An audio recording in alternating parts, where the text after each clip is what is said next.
महाराष्ट्राच्या राजकारणात सध्या जे काही चाललंय याचे दररोज आपण साक्षीदार आहात. सर्वसाधारण कोणी माणूस मोठा झाला, त्याच्याकडे चांगले पैसे आले, त्याला नाव मिळालं, त्याला इज्जत मिळाली, एक समाजात त्याचं स्थान निर्माण झालं, तर शक्यतो तो आपल्या आईच्या नावाने, पत्नीच्या नावाने, मुलांच्या नावाने शाळा काढतो, कॉलेज काढतो, हॉस्पिटल काढतो, लोकसेवेचं एक असं साधन उपलब्ध करून देतो. परंतु महाराष्ट्राचे माजी मंत्री, राज्यमंत्री यांनी आपल्या पत्नीच्या नावाने बार काढला आणि त्या बार नुसता बार नसून तो डान्स बार आहे. यावरून त्यांची मानसिकता दिसून येते. कुठल्या मानसिकतेतनं हे काम करतात हे त्याच्या माध्यमातून दिसतंय. विधानसभेच्या शेवटच्या दिवशी मी राज्याचे गृहराज्यमंत्री व महसूल मंत्री यांच्यावरती आरोप केले. हे आरोप हे होते की त्यांच्या मातोश्रीच्या नावाने असलेला जो बार आहे, या बारमध्ये डान्स बार चालवला जात होता, अश्लील नृत्य केलं जात होतं, पैसे उडवले जात होते, हे सगळं त्याच्यामध्ये होत होतं. आणि हे मी सगळी माहितीच्या अधिकारात ही मला मिळालेली आहे. त्यामुळे ही माहिती खोटी असू शकत नाही.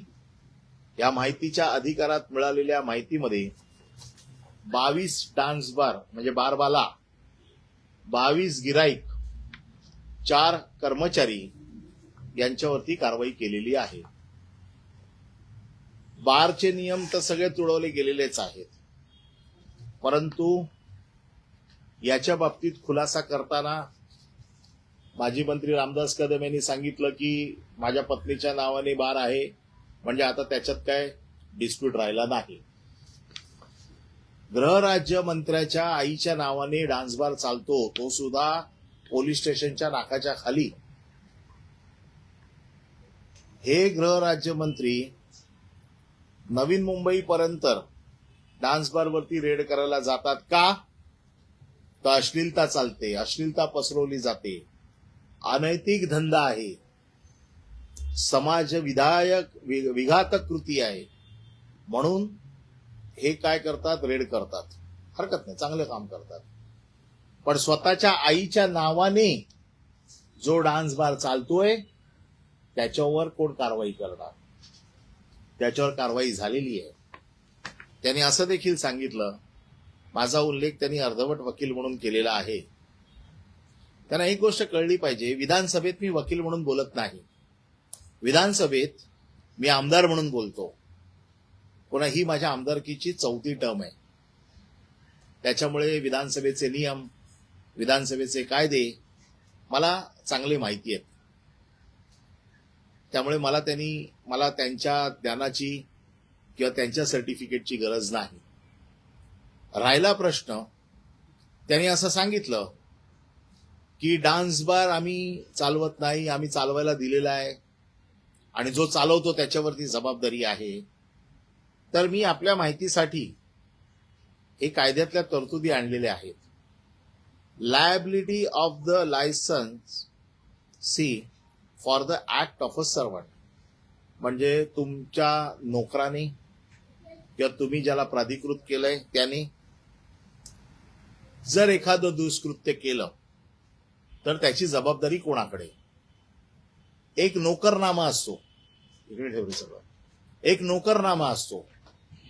जर तुमच्या वतीने तुम्ही कोणाशी अग्रीमेंट करा, त्या अग्रीमेंटला काही किंमत नाही, परंतु कुठलाही डान्स बार चालवताना एक नोकरनामा असतो, ज्या नोकरनाम्यामध्ये तुम्हाला त्याची सगळी माहिती भरून द्यावी लागते. हा नोकरनाम्याची कॉपी आहे आणि ह्या नोकरनाम्यावरती मालकाला सही करावी लागते. या नोकरनाम्यावरती मालकाला सही करावी लागते.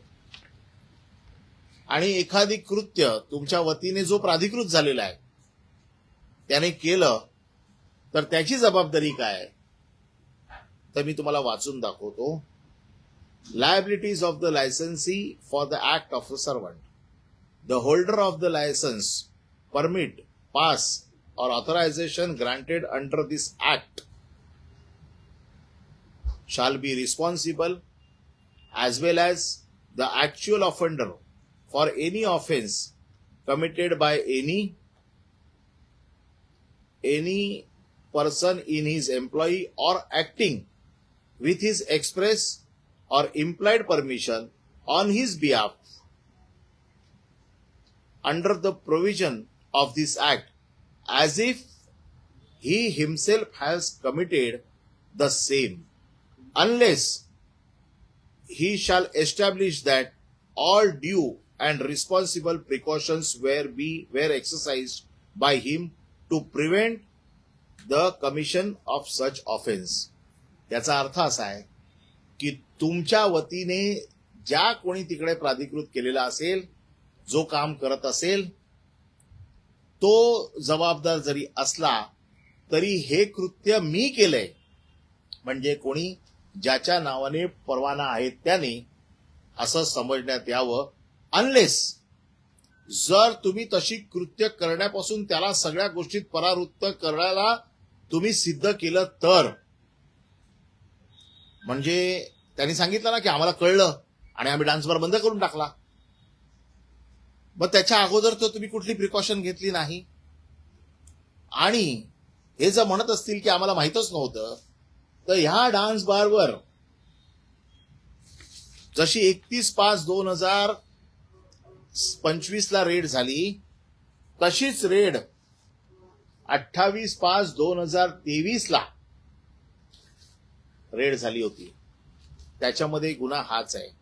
दुसरी रेड 10/8/23 ला झाली होती. म्हणजे 2 रेड याच्या अगोदर या बारवर झालेल्या आहेत आणि याचे पुरावे आहेत. हे माझे कागद नाहीयेत, हे कागद FIR च्या कॉपीज आहेत आणि ह्या सगळ्या राईट ऑफ इन्फॉर्मेशन मध्ये मिळालेली माहिती आहे. खोटी असायचं काही कारणच नाही. म्हणजे तुम्हाला माहिती आहे की तुमच्या बारमध्ये अश्लीलता चालते, तुमच्या बारमध्ये पोरी नाचवल्या जात आहेत. मग हे माहीत असून तुम्ही कुठलीही प्रिकॉशन घेतलेली नाही, तुम्ही हे सिद्ध करू शकत नाही. त्याच्यामुळे थेट तुमची जबाबदारी ही या निमित्ताने सिद्ध होते. त्यामुळे माझी अर्धवट नॉलेज किंवा माझं नॉलेज कायद्याच्या आधारावरती आहे. मी आज गृहमंत्री आणि राज्याचे मुख्यमंत्री फडणवीस साहेबांचा आज वाढदिवस आहे. आपल्या माध्यमातून त्याला वाढदिवसाच्या शुभेच्छा देतो. खरं म्हणजे वाढदिवसाच्या निमित्ताने आज त्यांच्याकडे ही भेट रूपाने त्यांच्या ज्या मंत्रिमंडळात असलेल्या सहकार्याचे प्रताप देणार होतो, परंतु आज ते गेलेत गडचिरोलीला. त्यामुळे उद्या हे सगळे कागद हे मी त्यांच्याकडे देणार आहे आणि त्यांच्यावरती काय कारवाई करणार याचं कारण असं आहे की डान्स बार त्यांच्या पत्नीच्या नावाने आहे हे तर त्यांनी मान्य केलंय, म्हणजे मातोश्रींच्या नावाने आहे हे तर त्यांनी मान्य केलंय. त्यामुळे आता तिथे तो प्रश्न नाही आहे. डान्स बारचे नियम आहेत, नियम तर सगळे तुडवलेले आहेत. कारण डान्स बारमध्ये महिलांना किती वाजेपर्यंत ठेवायचं याचा कायदा आहे. 9च्या नंतर महिला राहू शकत नाही. सिंगर जरी आपण म्हटलं, ऑर्केस्ट्रा म्हटलं, ते म्हणतात ऑर्केस्ट्रा आहे, तरी 5च मुली त्याच्यामध्ये काम करतात. ऑर्केस्ट्राचे नियम असे आहेत, त्या मुली प्लॅटफॉर्मवरनं खाली जाऊ शकत नाही. यांच्याकडे हे म्हणतात 14 मुलींचं लायसन होतं, 5 मुलींना लायसन परवानगी असताना 14 मुली काय करत होत्या. पुन्हा रेकॉर्डिंग पोलिसांचं आहे, ज्याच्यामध्ये नृत्य करताना, लगट करताना, पैसे उधळताना या सगळ्या गोष्टी आलेल्या आहेत. त्यामुळे ह्या केसमध्ये सिद्ध करण्यासारखं आता काही राहिलेलं नाही. माझी मुख्यमंत्र्यांना विनंती आहे, त्यांनी ताबडतोब कारवाई करावी आणि ही कारवाई जोपर्यंत ते करत नाही, मी प्रत्येक आठवड्याला त्यांना एक स्मरणपत्र देणार आहे. प्रत्येक आठवड्याला त्यांना मी स्मरणपत्र देणार आहे की आपण काय कारवाई केली. ज्या रेड करतायत आम्हाला मान्य आहे, ही त्यांची कदम फॅमिलीची जुनी सवय आहे. सगळीकडे रेड करायची आणि आम्ही ह्याला तोडपाणी गँग म्हणतो. म्हणजे त्यांच्या दोन्ही मुलांचे आमच्याकडे भरपूर प्रताप आहेत. हे टप्प्याटप्प्याने आम्ही बाहेर काढू. प्रदूषण मंडळामध्ये किती रेड झाल्या, त्या रेडचं पुढे काय झालं, चाकणमध्ये झालेल्या रेडमध्ये त्यांना अधिकार होता की नाही, या सगळ्या गोष्टी आमच्याकडे आल्या आहेत. त्यांच्या वैधतेचा प्रश्न आहे. आता हळूहळू टप्प्याटप्प्याने सगळ्या गोष्टी घेतोय. हा झाला त्यांच्या डान्स बारच्या अश्लीलतेचा पुरावा. ते म्हणतात ना, माझ्या आईची बदनामी करतायत, माझ्या आईची बदनामी करतायत. अरे लाज वाटायला पाहिजे की आपल्या बायकोच्या नावाने असे प्रकारचे बार उघडून तिकडे मुली नाचवायला. शरम वाटली पाहिजे महाराष्ट्राला. महाराष्ट्राची मान खाली घातलीये तुम्ही. की आपल्या पत्नीच्या नावाने एवढं तर कळायला पाहिजे होतं की आपल्या पत्नीच्या नावाने हा बार चालतो, त्या बारमध्ये अश्लील डान्स चालतो, त्या बारमध्ये अश्लीलता पसरवली जाते. आणि तुम्ही गृहराज्यमंत्री आहात महाराष्ट्राचे. तुमच्या आईच्या नावाने, आज तुमच्या आईच्या नावाला भट्टा लागला, तुम्हाला लाज वाटते ना? मग अशी कृत्य करता कशाला? त्यामुळे माझं मत असं आहे की मुख्यमंत्र्यांनी यांचा राजीनामा घ्यावा. दुसरा विषय आहे जगबुडी नदीचा. जगबुडी नदीच्या बाबतीमध्ये मी त्या दिवशी आरोप केला होता की 67 किलोमीटरची जगबुडी नदी, या जगबुडी नदीच्या बाबतीत जो गाळ उपसायचा, वाळू उपसायचा हा जो काय उपक्रम आहे, या उपक्रमामध्ये फक्त 100-150 मीटरवरती गाळ उपसला जातो. त्यांनी सांगितलं की तो गाळ कोण घेऊन जात नाही. त्या गाळाला म्हणजे तो गाळ शेतकऱ्यांच्या कडे दिला पाहिजे असा नियम आहे. की गाळ उपसतंय कोण? सरकार आपल्या पैशाने उपसते. तो शेतकऱ्यांकडे दिला पाहिजे. ज्या शेतकऱ्यांना त्याची गरज आहे भराव टाकण्यासाठी, असं आणखीन कुठल्या कामासाठी. वाळू असेल तर तो तुमच्या नवीन नियमाप्रमाणे घर बांधणीसाठी त्याला 5 ग्लास दिले पाहिजे. हा सगळा जो काय मी त्या दिवशी पुरावे दिलेले आहेत, ही सगळी जी वाळू आहे, ही सगळी वाळू ही योगिता डेंटल हॉस्पिटल आहे, जे गृह राज्यमंत्र्याच्या बहिणीच्या नावाने हॉस्पिटल आहे, दातांचं महाविद्यालय, हॉस्पिटल नाही महाविद्यालय आहे. या महाविद्यालयाच्या प्रांगणामध्ये ही वाळू पडलेली आहे.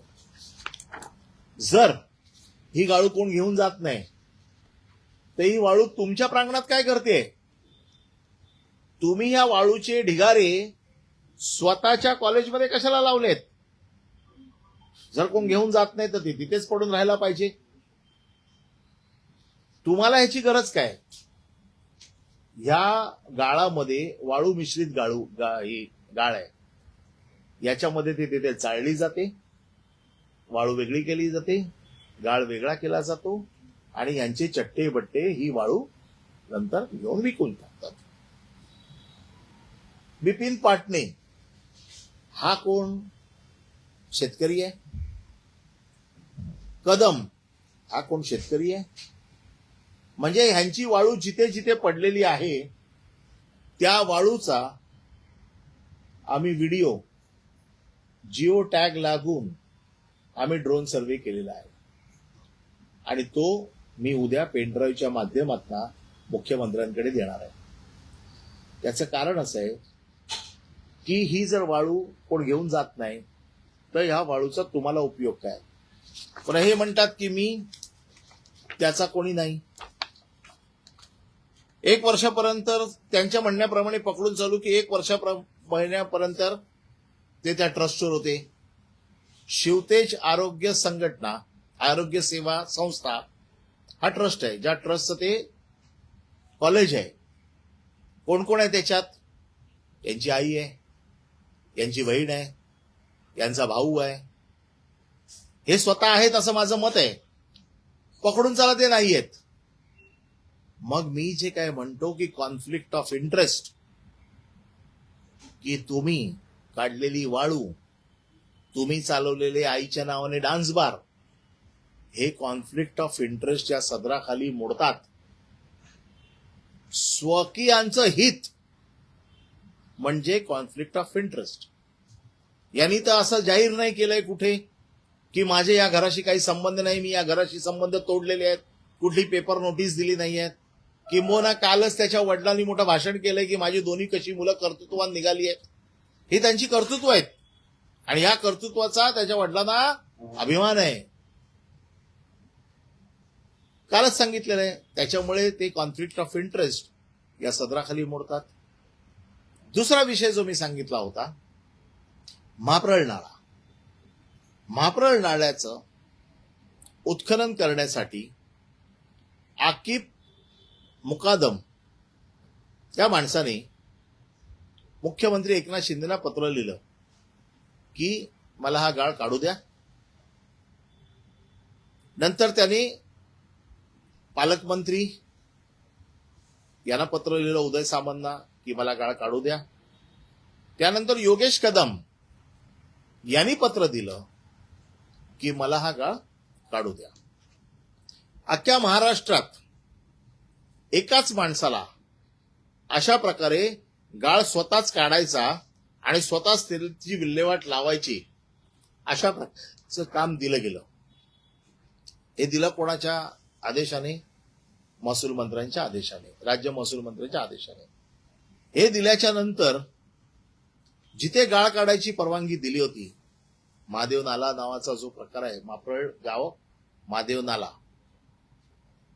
या महादेव नाल्याच्या ऐवजी त्यांनी गाळ काढला कुठे?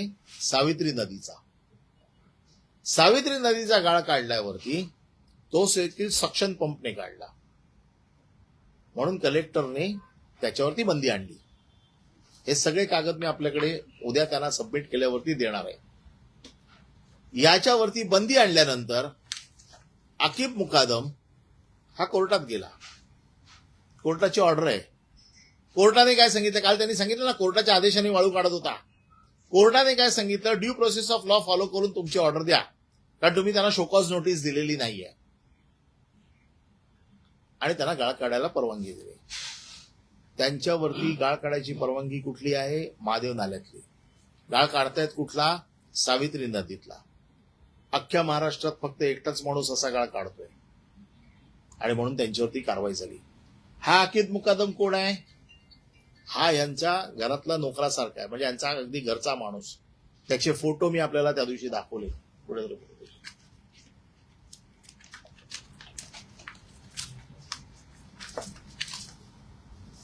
हे फोटो मी तुम्हाला दाखवले की त्यांच्या प्रचारामध्ये, त्यांच्या निवडणुकांमध्ये कशा पद्धतीने काम करत होता. हे सगळे फोटो मी काल विधानसभेत सगळे दाखवले. हा आकिब मुकादम आहे. हा माणूस तिथे रेती उपसतोय. जून 30 तारखेपर्यंत रेती उपसायची परमिशन होती. कुठली? महादेव नाल्याची. उपसतायत कुठे? आता जुलैमध्ये पण चालू होती.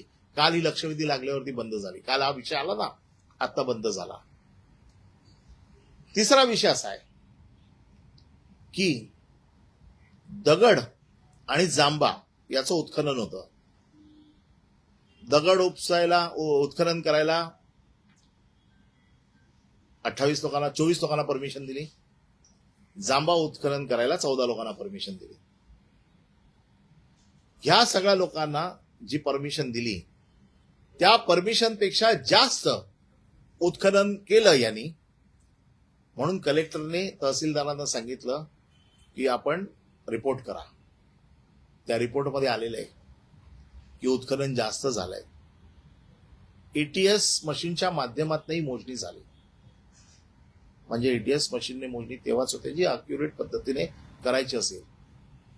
लगेच महसूल मंत्र्यांनी त्याच्यात, महसूल राज्यमंत्र्यांनी त्याच्यात हस्तक्षेप केला आणि सांगितलं फेरमोजणी करा, कारण त्यावेळेला ते शेतकरी, ते माणसं तिकडे हजर नव्हती. आता फेर मोजणी झालेली आहे त्याची. प्रचंड करोडो रुपयाची रॉयल्टी ही शासनाची बुडवलेली आहे. करोडो रुपयाची. मी तुम्हाला सगळे कागदपत्र एक एक एक एक एक एक लावून देतो. हे सगळे माझ्याकडे आहेत. मी तुम्हाला एक एक एक एक सेट त्याचा उद्या मुख्यमंत्र्यांना दिला की तुमच्याकडे देणार आहे. करोडो रुपयाची रॉयल्टी लावली आहे, नुकसान केलेलं आहे. हे 18 आणि 24 लोक जे आहेत हे यांचे कार्यकर्ते आहेत खास. आणि त्यांनी जे उत्खनन केलेलं आहे, या उत्खननाने शासनाचं करोडो रुपयाचं नुकसान झालेलं आहे.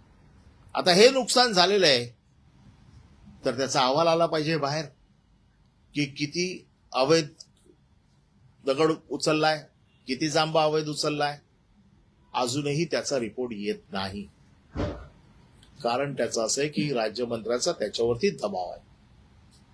आणि म्हणून मी मुख्यमंत्र्यांना आणि महसूल मंत्र्यांना, मी आठवत असेल तर पहिल्याच दिवशी प्रश्नोत्तर दादा केचे यांच्या प्रश्नाच्या वेळेला सांगितलं होतं की मी कागदपत्रांसकट आपल्यावरती पुरावा देणार आहे, जे पुरावे मी दिले आहेत. आता माझं आव्हान आहे रामदास कदमना आणि योगेश कदमना, तुमच्यात हिंमत असेल माझ्यावरती अब्रू नुकसानीचा दावा लावा. तुमच्यावरती हिंमत असेल माझ्यावरती हक्कभंग आणा आणि मला व्यासपीठ उपलब्ध करून द्या. त्याचं कारण असं आहे की जर मुख्यमंत्र्यांनी यांच्यावर कारवाई केली नाही तर मी स्वतः कोर्टात जाणार आहे. त्यांनी माझा आमदार म्हणून नॉलेज बघितलंय. जे अर्धवट म्हणतात ना मला वकील, ते वकील म्हणून माझं पूर्ण ज्ञान, मला जे दाखवायचंय ते मी कोर्टात दाखवेन. आणि कुठल्याही परिस्थितीमध्ये महाराष्ट्र सरकारची अब्रू जर मुख्यमंत्र्यांना वाचवायची असेल तर मुख्यमंत्री या गृह राज्यमंत्र्याचा राजीनामा घेतील आणि अब्रू जाण्यापासून सरकारला वाचवतील असं मला वाटतं. आज त्यांना वाढदिवसाच्या शुभेच्छा देतो आणि या वाढदिवसाच्या निमित्ताने त्यांनी सद्बुद्धीचा वापर करून या आपल्या सगळ्या मंत्र्यांना आवर घालावा अशी आज त्यांना वाढदिवसाच्या निमित्ताने त्यांना आज विनंती करतो. आज अजितदादा पवार यांचा देखील वाढदिवस आहे, त्यांना देखील मी शुभेच्छा देतो. अजितदादा पवार त्या दिवशी सभागृहात हजर होते. त्यांच्या कडक स्वभावाचा मी साक्षीदार आहे. असल्या गोष्टी ते खपवून घेणार नाहीत. काल सूरज चव्हाणचा त्यांनी ताबडतोब राजीनामा घेतला. अशा गोष्टी अजितदादांच्याही पचनी पडणार नाहीत. अजितदादांना देखील मी वाढदिवसाच्या शुभेच्छा देताना अशा गोष्टी तुम्ही मान्य करू नका. एकनाथ शिंदेकडनं माझी काही अपेक्षा नाहीये, कारण त्यांना त्यांचा राजीनामा घेणं परवडणार नाही आणि ते घेऊ शकत नाही असा माझा अभ्यास आहे. त्यामुळे ह्या दोन्ही मुख्यमंत्र्यांना आणि उपमुख्यमंत्र्यांना वाढदिवसाच्या शुभेच्छा देताना त्यांच्या महसूल राज्यमंत्र्याच्या राजीनाम्याची मागणी मी आज करत आहे. धन्यवाद. या तीन वेगवेगळ्या केसेस आहेत आणि त्या तिन्हीचे उद्याच एकाच दिवशी तुम्ही पुरावे मत देणार, मुख्यमंत्र्यांकडे देणार. कारण आज मुख्यमंत्री नाही आहेत. मुख्यमंत्र्यांकडे कागदपत्र, सरकारी कागदपत्र, सरकारच्या ऑर्डर्स, कायद्याचे नियम, ड्रोन सर्व्हे केलेले माझे पेनड्राईव्ह, हे सगळे उद्या मुख्यमंत्र्यांकडे दिले जातील. ज्या बार संदर्भात आपण सर संदर्भात मी सांगितले की संबंधित जो मालक आहे त्याच्यावर देखील कारवाई व्हायला पाहिजे. म्हणजे राज्यमंत्र्यांच्या आईवर कारवाई व्हायला पाहिजे असं तुम्हाला खरं म्हणजे त्या माऊलीचा काय दोष आहे असं मला वाटत नाही.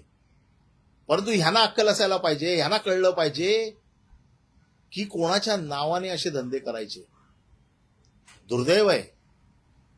त्यांच्या माऊलीवरती, त्या माऊलीवरती काही कारवाई व्हावी असं कोणालाही मनापासून वाटणार नाही, कारण त्यांचा याच्याशी काही संबंध असेल मला वाटत नाही. परंतु हे जे पितापुत्र आहेत पराक्रमी, यांना तर अक्कल शिकवावीच लागेल, धडा शिकवावाच लागेल. कारण ह्यांना सत्तेचा महाज आलाय. आमचं कोण काही वाकडं करू शकत नाही. या उन्मादामध्ये ते वागतायत. ज्या पद्धतीची दादागिरी, ज्या पद्धतीची खंडणीबाजी, ज्या पद्धतीची वसुली महाराष्ट्रात चालू आहे, ह्याला कुठेतरी वेसण घातलंच पाहिजे मुख्यमंत्र्यांनी. आणि मुख्यमंत्र्यांना सगळं माहिती आहे. मी आता एक एक केसेस ज्या पद्धतीने सांगत जाईन या मुख्यमंत्र्यांकडे ऑलरेडी पोहोचलेले आहेत. माझ्या माहितीप्रमाणे मुख्यमंत्र्यांनी खासगीत बोलवून दम पण दिलाय. कारण ज्यांच्याकडे खंडणी मागितली गेली असे बरेच लोक मुख्यमंत्र्यांच्या ओळखीचे आहेत. त्यांनी मुख्यमंत्र्यांकडे जाऊन तक्रारी केल्यात अशी माझी माहिती आहे. कदाचित खरी असेल खोटी असेल मला माहित नाही, पण ही माहिती आहे. ज्याचा पुरावा आहे त्याचा पुरावा मी तुमच्या समोर दिला. जी माहिती आहे त्याचा पुरावा ज्या वेळेला माझ्या समोर येईल, काही पुरावे आलेले आहेत, काही पुरावे येतील, तसे मी आपल्याला टप्प्याटप्प्याने सादर करत जाईन. या प्रकरणामध्ये एक असं आहे की ज्यावेळेस गृह राज्यमंत्री योगेश कदम यांनी पनवेलमध्ये काही डान्स बारवर कारवाई केली आणि त्याच्या बातम्याही सगळ्या पेपरमध्ये आल्या, त्याच्यानंतर काही काळातच त्यांच्या या त्यांच्या मातोश्रींच्या नावे असलेल्या बारवर कारवाई होती. जेव्हा पनवेलमध्ये कारवाई होते समाजसेवा शाखेतर्फे ती कारवाई झाली. लोकेश कदमांच्या संबंधित या बारवर कारवाई होते तेव्हा क्राईम ब्रांच युनिट आणि समतानगर पोलीस स्टेशन कारवाई करते. तर तुम्हाला याच्यामध्ये काही राजकारण वाटतं का की नाही, मला पनवेल मधली कारवाई आणि लगेचच मी झालेली- तो योगेश कदमांचा इंटरव्ह्यू ऐकला नवीन मुंबईतल्या रेडच्या नंतरचा. त्याच्यात त्यांनी सांगितलं की होय, मी पुढाकार घेऊन ती करायला लावली आणि असलं कुठलंही कृत्य मी होऊ देणार नाही. जर तुम्हाला काय नैतिक अधिकार आहे हे बोलायचा? तुमच्या आईच्या नावाने चाललेल्या डान्स बारमध्ये मुली नाचतायत आणि तुम्ही दुसऱ्या बारवरती जाऊन कारवाई करताय. कारवाई मी तर सरकारमध्ये नाहीये. कारवाई काय आम्ही सांगून कोण करणार नाहीये. त्याच्यामुळे आमच्या राजकारणाचा भागच नाहीये. मला कळल्यावरती मी राईट ऑफ इन्फॉर्मेशन मध्ये माहिती मागितली, राईट ऑफ इन्फॉर्मेशन मध्ये माहिती आली. आता राजकारण असेल तर त्यांचं अंतर्गत राजकारण काय असेल ते त्यांना लख लाभो. परंतु जर मला एखाद्या गोष्टीवरती आक्षेप आहे की डान्स बार चालू देणार नाही असं मी म्हणतोय आणि माझ्या आईच्या नावाने डान्स बार चालतोय, जो सिद्ध झालाय रेडमध्ये, तो एकदा नाही 2023 मध्ये देखील एकनाथ शिंदेच मुख्यमंत्री होते. एकनाथ शिंदे मुख्यमंत्री असताना देखील त्या डान्स बारवरती 2दा कारवाई झाली आहे. याला तुम्ही राजकारण म्हणाल? पोलिसांनी रुटीनमध्ये केलेली कारवाई आहे ती. त्यांचं म्हणणं आहे की गृहराज्यमंत्री मी असताना मी माझ्या बारवर कशाला कारवाई करू? तो बार माझा नाही, फक्त आईच्या नावाने होता. आणि मी तुम्हाला कायदा वाचून दाखवला. माझ्या या कायद्याला त्यांनी आव्हान द्यावं, कोर्टात द्यावं, हक्कभंग समितीसमोर द्यावं, माझ्यावर अब्रू नुकसानीचा दावा करावा. जर तुमचा नाहीये तर सिद्ध होईल. मग या कायद्यातल्या तरतुदी आहेत ज्या मी वाचून दाखवल्यात, त्याला आव्हान द्यावं, जे मी कोर्टात जाणारच आहे. जर सरकारने कारवाई नाही केली तर कोर्टात जाणार आहे. आता तो जो बार असेल तो बार कोणाचा आहे मला नाही माहिती. तो बार त्याने कोणाला चालवायला दिलाय मला नाही माहिती. पुन्हा 2023 ला ह्यांचे मुख्यमंत्री होते ना, त्यावेळेला देखील 2दा कारवाई झालेली आहे ना. मग तुम्ही असं कसं म्हणू शकता की या डान्सबारमध्ये काय चाललंय मला माहित नाही? त्याच्यात असं म्हटलेलं आहे तुमची जबाबदारी आहे सिद्ध करायची की काय चालतं ते मला माहित नाही, मी ते सगळं प्रिव्हेंट केलेलं आहे.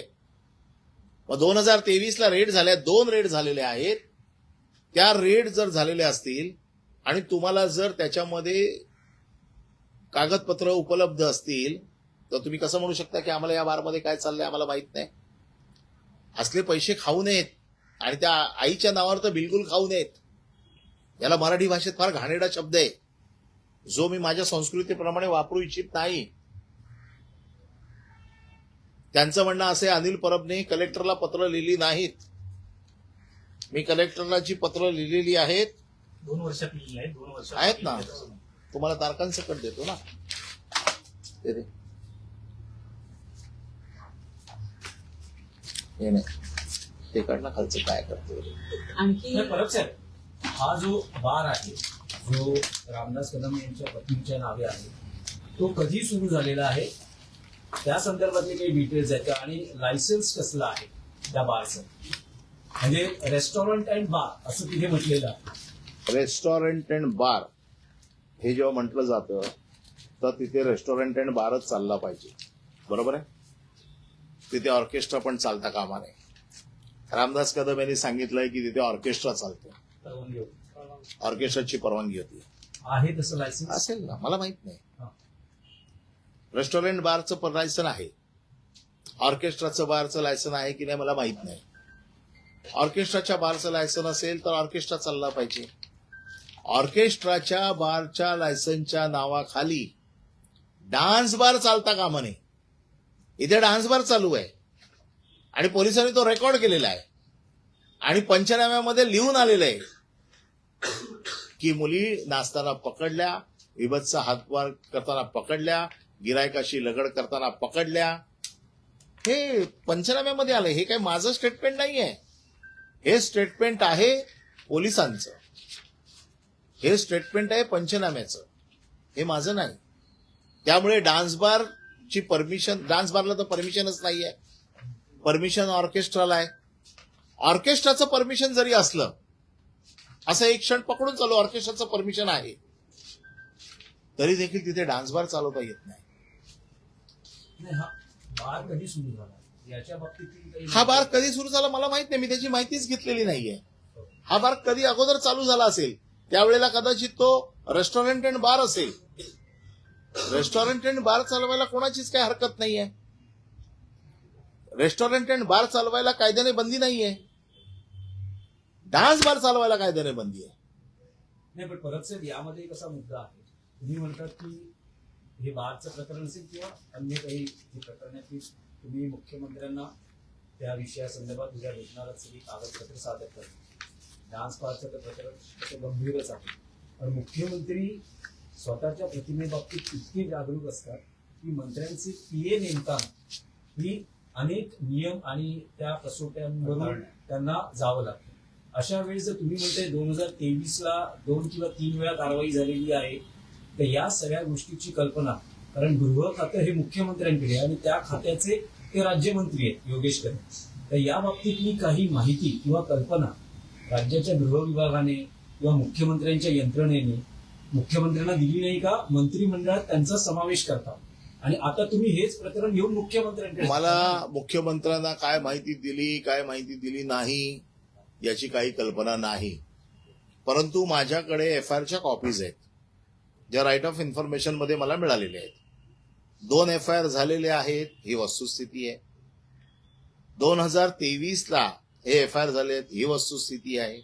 ज्या वेळेला मुख्यमंत्री एकनाथ शिंदे होते, गृह खात्याच्या बाबतीमध्ये किंवा मुख्यमंत्री आता एवढी काळजी घेतात की पीए देखील डॉटेड पीए, टिंटेड पीए देखील ते देत नाही आहेत आणि स्वतःच्या मंत्रिमंडळात हे टिंटेड मंत्री बसवलेत.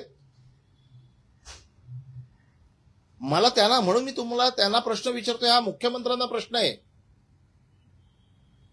की तुम्हाला पीए चालत नाहीत, मंत्री चालतात. तुम्हाला पीए चालत नाही, मंत्री चालतात.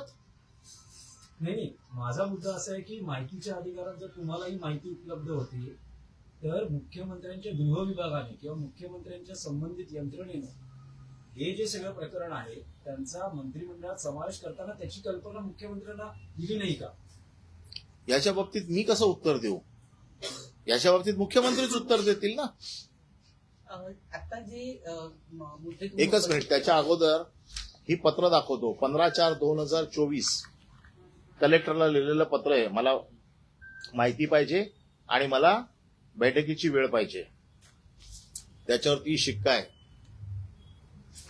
15/4/2024 आणि दुसरं पत्र 20/4/2024. मी या कलेक्टरवरती हक्कभंग आणीन आता. म्हणजे मी 1 वर्ष वेळ मागतोय त्यांच्याकडे आणि योगेश कदम खोटं सांगतायत की मी वेळ मागितलीच नाही, दिलीच नाही. ही माझी पत्र आहेत. त्यांनी जर मला वेळ कळवली असती तर लेखी कळवली असती ना, मी लेखी मागितली तर.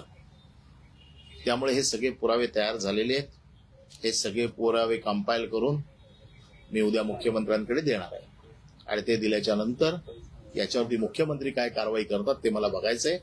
मुख्यमंत्र्यांनी जर कारवाई केली नाही तर मी प्रत्येक आठवड्याला त्यांना एक स्मरणपत्र देणार आहे. मला माहिती आहे त्यांची स्मरणशक्ती फार तल्लख आहे, ते कुठली गोष्ट विसरत नाही असं म्हणतात.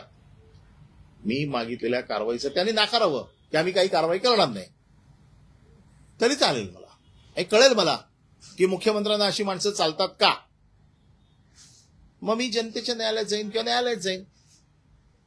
न्यायालयाचे दरवाजे तर माझ्यासाठी मोकळे आहेत. परंतु फार गंभीर प्रकरण आहे. कदाचित कोकाटेंचा नवीन विषय आल्यामुळे यांची फाईल थोडी खाली गेली आहे. आज ते फार खुश असतील की ही फाईल खाली गेल्यामुळे, परंतु ह्याच्यातनं त्यांची सुटका नाही.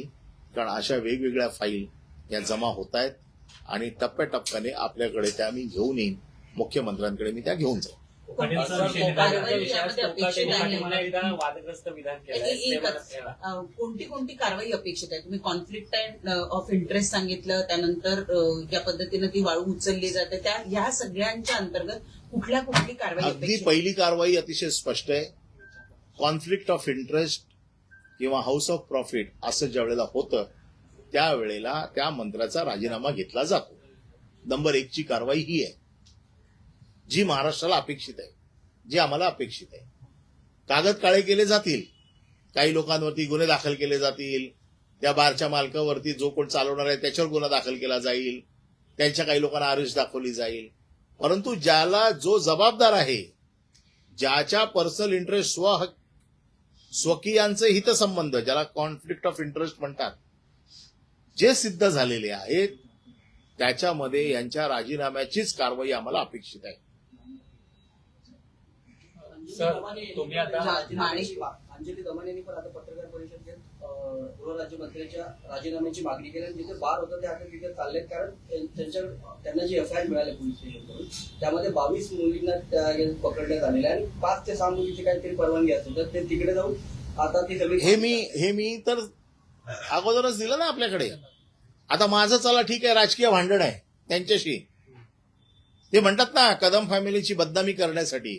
अंजली दमन यांचं त्यांचं काय राजकीय भांडण आहे? त्या नैतिकतेसाठी लढतायत, त्यांचं काय राजकीय भांडण नाहीये. अंजली दमाने राजीनामा मागतायत आणि मी राजीनामा मागतोय, तर मी राजकीय हेतूने प्रेरित होऊन मागतोय. अंजली दमाने कशाला मागतायत? हा नैतिकतेचा विषय आहे, त्यामुळे त्यांना राजीनामा द्यावाच लागेल. सर माणिकराव कोकाटेने आता पुन्हा एकदा वादग्रस्त विधान केलंय. ते म्हणाले की सरकार भिकारी आहे, शेतकरी नाही, कारण सरकार शेतकऱ्यांकडून 1 रुपया घेते. आता असं आहे ना की देवेंद्र फडणवीसांची आता मला द्यायला लागलेली आहे की ते किती हतबल झालेले आहेत ह्या सगळ्या गोष्टींमध्ये. म्हणजे भारतीय जनता पक्ष जो मी ओळखतो, ज्या पक्षाबरोबर मी गेले कित्येक वर्ष काम केलेलं आहे, जो पार्टी विथ द डिफरन्स अशा पक्षाची प्रतिमा जपणारे भारतीय जनता पक्षाचे सर्व नेते, त्यांना अशा लोकांबरोबर काम करावं लागतंय जे इतके गये गुजरे आहेत आणि त्यांना ह्या मुख्यमंत्र्यांचं तर नाक दाबून त्यांना मुख्याचा मार बसतोय. काढावं की ठेवावं, म्हणजे सोडलं तर पळतंय, धरलं तर चावतंय, अशी परिस्थिती आता मुख्यमंत्र्यांची झालेली आहे. आता मुख्यमंत्र्यांनी निर्णय घेण्याची वेळ आलेली आहे की काय करावं. इतकी मोठी मेजॉरिटी आहे, असे 4-5 मंत्री काढून टाकले जे त्यांच्यावरती डाग आहेत, काही फरक पडत नाही त्यांना, पुढची 5 वर्ष त्यांना कोण हलवत नाही. परंतु असे लोक बरोबर ठेवून दररोज बदनामी सहन करण्याची वेळ त्यांनी स्वतःवर येऊ देऊ नये, असं आमचं म्हणणं आहे. ते सोबत असंही वाक्य म्हणाले आहे की मी राजीनामा का देऊ, मी काही कोणाचा विनयभंग नाही केला. म्हणजे मग आता विनयभंग केला तरच राजीनामा होणार का? नैतिक अनैतिकतेच्या व्याख्येमध्ये फक्त विनयभंग हा एकच विषय बसतो का? मंत्र्यांना जो काही प्रोटोकॉल असतो, मंत्र्यांना जी काही शासन सूचिता असते, याच्यामध्ये काय फक्त विनयभंग हा एकच विषय आहे की ज्याच्यामध्ये राजीनामा द्यावा लागतो? हे असे अनैतिक प्रकार करणारे लोक पण आहेत ना त्याच्यामध्ये. वाळू चोरणारे लोक आहेत, डान्सबार मुली नाचवणारे लोक आहेत. एका बाजूला मोठ्या बहिणींच्या गप्पा करायच्या आणि दुसऱ्या बाजूला मुलींना नाचवायचे, हे कुठलं आहे? परत सर, हे जी सगळी प्रकरणं गाजत असताना महाराष्ट्रात आणखी एक प्रकरण गाजते, ते म्हणजे हनी ट्रॅपचं. आणि त्यात विजय वडेट्टीवारांनी मध्यंतरी एक विधान केलं होतं की 2022ला जो सत्ता पालट झाला त्यात हनी ट्रॅपचा खूप मोठा. मी पुन्हा एकदा सांगतो, मला आता दया खरंच मुख्यमंत्र्यांची येते. कोण म्हणते हनी ट्रॅपमध्ये त्यांचे मंत्री अडकले आहेत, कोण म्हणतं हनी ट्रॅपमध्ये त्यांचे अधिकारी अडकलेले आहेत. या संदर्भातले जसे जसे पुरावे बाहेर येतील तसं तसं त्याच्यावर बोलणं जास्त उचित राहील. आता त्याच्यावरती संशय आहे, काही नावं आहेत, परंतु अजून त्याच्यातली वस्तुस्थिती चौकशी अंती बाहेर यायची आहे. परंतु मुख्यमंत्र्यांना मला असं वाटतं की काहीतरी असं षडयंत्र चाललेलं आहे जे या मुख्यमंत्र्यांनाच खुर्चीवरनं खाली खेचण्याचं काम करतंय. आणि म्हणून अशा प्रकारचे हे सगळे आरोप प्रत्यारोप अशा प्रकारच्या गोष्टी घडतायत का, असा मला तरी संशय यायला लागलेला आहे.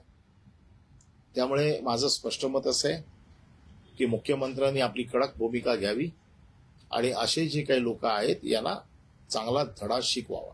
सर हिंदी कर लेते हैं अभी. सर एक मराठी डान्स बारचा विषय आलाय. तर धर्मवीर सिनेमात असं दाखवण्यात आलं होतं की एकनाथ शिंदेने ठाण्यातले डान्स बार बंद केले.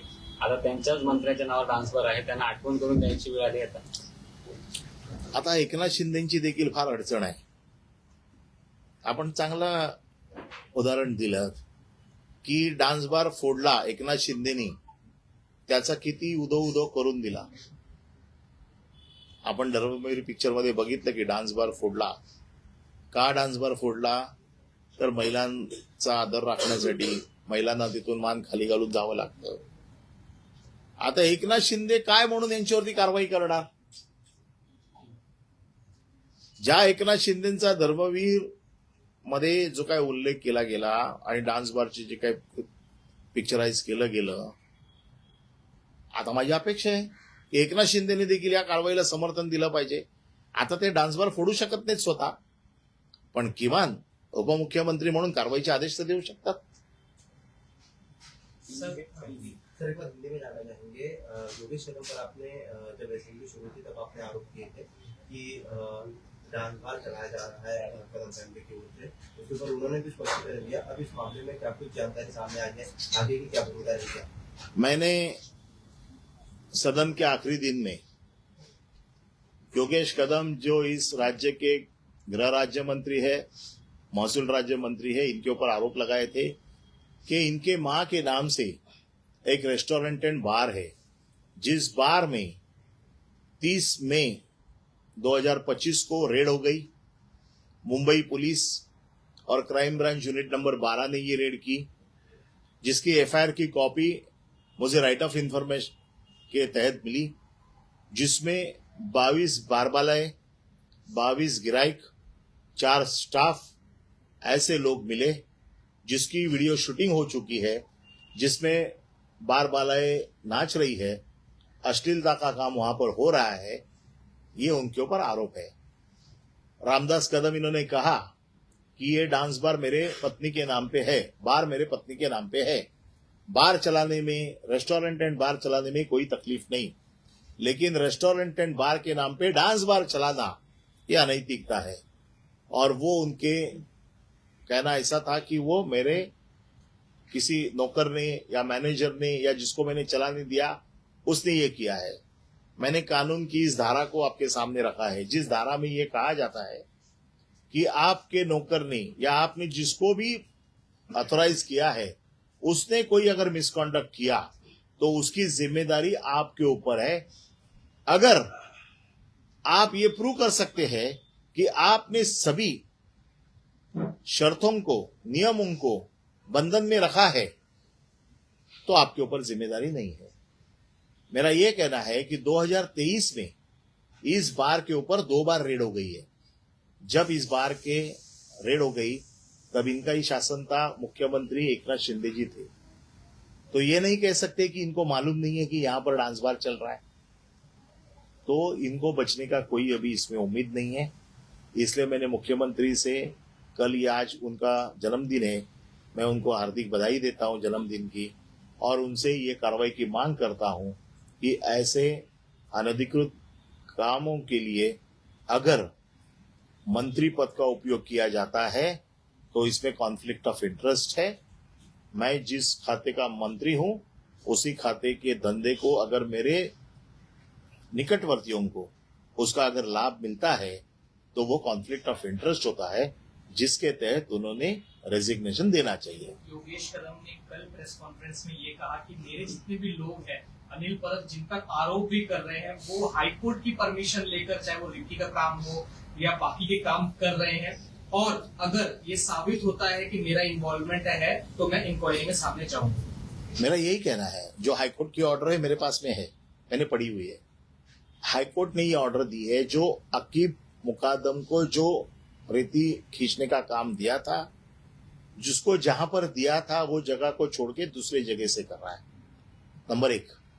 दूसरा, जब उसने ज्यादा खिंचाई की तब कलेक्टर ने वो बंद कर दिया था. उस बंद करने के ऑर्डर को उसको चैलेंज कर दिया गया, जिसमें कोर्ट ने यह कहा कि आपने उसको शो कॉज नोटिस देनी चाहिए थी और बाद में बंद करना चाहिए था, इसलिए वो रिस्टोर कर दिया गया। उसको गलत जगह पे खिंचाई की परमिशन नहीं थी। आज गवर्नमेंट का रिपोर्ट है, उसके ऊपर एफआईआर हुआ है कि गलत जगह पे गलत तरीके से जो रेती खींची गई, सक्शन पंप से खींची गई, इसलिए उसके ऊपर एफआईआर हुआ है। एफआईआर को चैलेंज नहीं हुआ है। दूसरी बात, जिस तरह से उसने उसको खिंचाई है उसमें गवर्नमेंट का रिपोर्ट है कि जहां की परमिशन दी है वहां की वो रेती नहीं है, ये अलग जगह की रेती है। और ये आदमी जो है वो योगेश कदम का क्लोज रिलेटिव है। क्लोज उसके रिलेटिव मतलब क्लोज कार्यकर्ता है, जो योगेश कदम के हर कार्यक्रम में, योगेश कदम के हर प्रोग्राम में वो वहां पर हाजिर होता है। आप अगर खेड़ में जाओगे और पूछोगे तो आपको 1 मिनट में पता चलेगा कि ये आदमी कौन है। एग्रीकल्चर मिनिस्टर का जो मुद्दा सामने आ रहा है, सुप्रिया सुले भी जो है आज शिवराज सिंह चौहान से मिली यूनियन मिनिस्टर से, उन्होंने इस्तीफे की मांग की। किस तरह से इस पूरे मुद्दे को आप देख रहे हैं और क्या फडणवीस सीरियस नहीं लग रहे इस मुद्दे को? आज मुख्यमंत्री साहब का बर्थडे है, अजित दादा का भी आज बर्थडे है। मैं इन दोनों से दरखास्त करता हूं कि ऐसे टिंटेड लोगों को साथ में मत रखो जो सरकार की बदनामी कर रहे हैं। इनका रेजिग्नेशन लेके अपनी जो छवि जो बनानी है वो अपनी छवि अच्छी तरह से बनाए। वाइस प्रेसिडेंट ने इस्तीफा दे दिया अचानक से मिड टर्म में ही, इसको लेकर शिवसेना यूबीटी किस तरह से देखती है कि इसके पीछे भी कुछ बीजेपी का? नहीं, मैं अभी सिर्फ सावित्री नदी को देख रहा हूँ, महापौर नादा को देख रहा हूँ और डांस बार को देख रहा हूँ।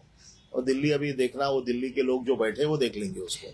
पण जर ते बिहारमध्ये जे वोट व्हेरिफिकेशनचं सध्या सुरू आहे त्याच्यावरून विरोधक आक्रमक झाले आणि उद्या त्यांनी पायऱ्यांवर आंदोलन करण्याचं सुद्धा ठरवलेलं आहे। बिहारमध्ये आता जे वोटर लिस्ट व्हेरिफिकेशनच्या नावावर जे काही सुरू आहे त्यांनी महाराष्ट्रासारखं चित्र तिथे सुद्धा तयार होईल अशी भीती बघा, निवडणूक आयोग या सरकारचा चपरासी झालेला आहे, त्यामुळे निवडणूक आयोगाकडनं काय आता अपेक्षा नाही आहे। प्रत्येक कृती जी भारतीय जनता पक्षाला जिंकवून देऊ शकते, मग ती कृती योग्य असो अयोग्य असो, त्याचा वापर भारतीय जनता पक्ष करते।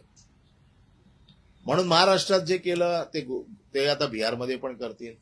त्यांना एवढा मोठा जगातला पक्ष आहे, का घाबरतायत? आमचं नेहमी परत परत तेच म्हणणं आहे की तुम्ही जगातला सगळ्यात मोठा पक्ष म्हणून स्वतःला तुमची ओळख आहे असं तुम्ही म्हणताय, मग ह्या सगळ्या चुकीच्या गोष्टी का करताय जिंकण्यासाठी? लोक फोडायची। काल ईडीला सर्वोच्च न्यायालयाने इतका झापडलाय की महाराष्ट्राचा अनुभव आम्हाला आहे। महाराष्ट्राचा अनुभवाच्या वरनं मी जर काही स्टेटमेंट्स केल्या तर तुम्हाला त्रासदायक होतील। म्हणजे सर्वोच्च न्यायालयाचे सर्वोच्च जज देखील यांच्या कृतीबद्दल साशंक आहेत, त्यावरनं आपण लक्षात घ्या की यांची काय परिस्थिती आहे। सर, कल जो है बंगलादेश का जो खबर आई उसको लेकर आप क्या कहेंगे? क्या सरकार का ये बड़ा फेलियर है? इतने सालों से केस चल रहा था, लेकिन क्या जो सही में एक्यूज थे उनको पकड़ा नहीं गया? और नहीं, इसमें 2 चीजें देखनी होगी कि देखो, एक तो पहले इन्वेस्टिगेशन किस तरह से हुआ, इन्वेस्टिगेशंस में कुछ अगर कमियां है, नंबर 1 इसलिए वो छूटे होंगे। नंबर 2, हम उस चीज को सही ढंग से पेश नहीं कर पाए होंगे। तो ये सब देखना होगा, उसको स्टडी करनी होगी कि किस जगह पे हमारी कमियां रह गई जिस वजह से बॉम्ब ब्लास्ट में के आरोपी छूटे। ये बहुत सीरियस चीज है कि अगर बॉम्ब ब्लास्ट में के आरोपी छूट सकते हैं तो कोई भी केस के आरोपी छूट सकते हैं। और जिस बॉम्ब ब्लास्ट को सरकार ने सीरियसली लिया तो उसको आखिर तक लेके जाने की जिम्मेदारी ये सरकार की होती है। इस चीज को बहुत सीरियसली लेना चाहिए। जहां पर कमियां हैं उसके ऊपर अच्छे पैनलिस्ट बिठाने चाहिए, बड़े सीनियर काउंसिल उसमें बिठाने चाहिए और हाई कोर्ट में ये देखना चाहिए कि ये डिसीजन जो है वो रिवर्स हो जाए और जो आरोपी थे उनको सजा हो जाए। सर, पावसाळी अधिवेशनामध्ये जी हाणामारी झाली असं समजतंय, पुराव्यां अभावी त्यांची सुटका झाली असं समजतंय। या अगोदर सुद्धा अशीच बरीच प्रकरणं होती ज्याच्यामध्ये पुराव्याअभावी त्यांना सुटका करण्यात आली। बघा, काही प्रकरणात पुराव्याअभावी सुटका झाली तर आम्ही समजू शकतो, कारण कालानुरूप पुरावे कमजोर होत जातात, माणसं सापडत नाहीत। परंतु बॉम्ब ब्लास्ट सारखी केस आहे ज्याच्यामध्ये लोकांचा बळी जातो, ज्याच्यामध्ये शत्रू राष्ट्र इन्व्हॉल्व आहे, ही केस एवढी सोपी नाहीये. बॉम्ब ब्लास्ट ज्या वेळेला होतो त्यावेळेला काय फक्त लोकल संघटना नसतात, त्याला अतिरेकी असतात त्याच्यामध्ये. त्याच्यात दुसरं राष्ट्र आपल्या देशाची अस्थिरता करत असतं. आणि अशा प्रकरणामध्ये पुरावे, कुठले पुरावे आपण देऊ शकलो नाही, मांडू शकलो नाही, त्याचा अभ्यास करून आपल्याला ते पुरावे पुन्हा हायकोर्टात मांडता येतील का, किंवा त्याच्यावरती पुन्हा लाईट टाकून कोर्टाचं डिसिजन आपण आपल्या बाजूने घेऊ शकतो का, याच्यासाठी पूर्ण अभ्यास करून आपल्याला पूर्ण तयारीनिशी ती केस परत लढावी लागेल. तर पावसाळी अधिवेशनामध्ये जे कार्यकर्ते हाणामारी झाली होती त्यांना काल जामीन मिळाला. पडळकरांचे जे कार्यकर्ते होते त्यांना जामीन मिळाल्यानंतर त्यांची विजय मिरवणूक सारखे काढण्यात आले, ढोल ताशे वाजवण्यात आले. परत मी मुख्यमंत्र्यांवरती येतो की ह्या सगळ्या गोष्टींना मुख्यमंत्र्यांचं समर्थन आहे का, की अशी मारामारी करायची, त्यांना जामीन झाल्यावरती त्यांची विजय मिरवणूक काढायची, तुम्ही कशाला प्रोत्साहन देताय? हे सगळे लोक, मला परत परत शंका येते की हे मुख्यमंत्र्यांना घरी बसवायचा कार्यक्रम तर नाही ना. आणि म्हणून अशा गोष्टींचा महाराष्ट्राने कधी अशा गोष्टी बघितल्या नव्हत्या ज्या महाराष्ट्र आता बघतोय. लोकांनी तुम्हाला राक्षसी बहुमत दिलेलं आहे का, आता चांगलं काम करावं, तर आता सत्तेचा उन्माद दिसतोय. मला असं वाटतं मुख्यमंत्र्यांनी फार गंभीरपणे आज त्यांच्या वाढत्या वयाचा विचार करून त्यांनी ह्या प्रकरण फार गंभीरपणे घेतलं पाहिजे असं मला वाटतं. कारण वाढदिवस म्हणजे वय वाढत जातं ना.